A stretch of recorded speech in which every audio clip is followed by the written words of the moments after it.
Hello everyone and welcome to my cruise channel. Today we're going to talk about our best debarkation day tips, but before I get into all that, I must ask, if you like this video, if you find it at all helpful, please hit the like and subscribe buttons below. Alright, so let's get to it. So the first thing you probably want to make sure that you have on your person the day that you disembark is either your passport or your license and your birth certificate.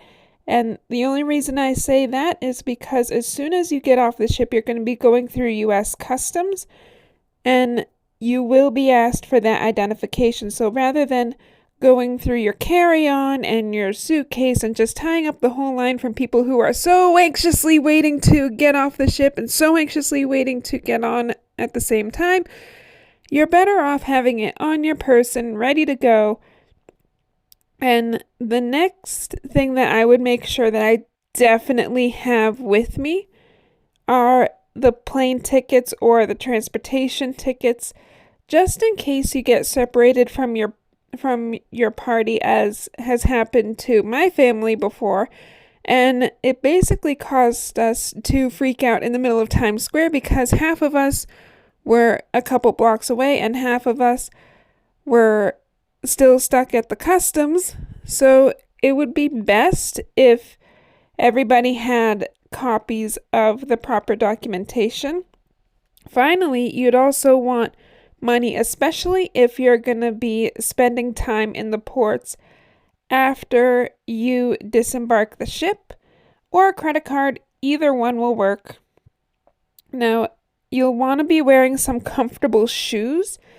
Now, I usually wear Crocs just because I know that I'm going to be like in the car or I'm going to be traveling pretty much all day. So for me, comfortable shoes is a priority. Now, if you're disembarking in a colder port, then you're definitely going to want to have a jacket or a sweatshirt on your person. I've been stuck in debarkation and all that for usually a couple hours outside with nothing but a windbreaker on, if that.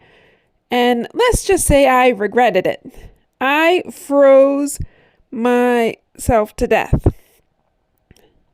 Next up, you're going to want to have your chargers or your phone and tablet with you, just in case you have long wait times. I remember one cruise I went on, I was 13 years old, and I had a CD with me, a personal CD player, and that was the only thing that I had access to, and I certainly got bored while waiting. I think it was 12 hours in the airport. So you definitely want to make sure that you have something that you're going to have access to entertainment to, and then because it runs on batteries, you're going to want to make sure that you have a way to charge it. Finally, you also want to make sure that you have souvenirs in your suitcase, just in case something gets misplaced or something gets broken. If you have it in your suitcase, there's a lot more padding with that, so just keep that in mind. Now, there are some advantages of disembarking early too, and I highly recommend doing that. So one of the reasons is it's turnover day on debarkation day, or some cruise lines call it turnaround day, which basically means once the previous passengers get off the ship, they have to do a terminal deep clean of the entire ship before they can even allow the next group of passengers on. And that can take about 6 or so hours to get everybody back on, which will delay when they can pass the customs and get on their merry way. And they will go and check your rooms and everything to make sure that you're off the ship by a certain time. So it will cause you a lot less stress. It will certainly cause the crew a lot less stress. And if you're in the group of passengers that are coming on the ship, you won't have so much of a long wait.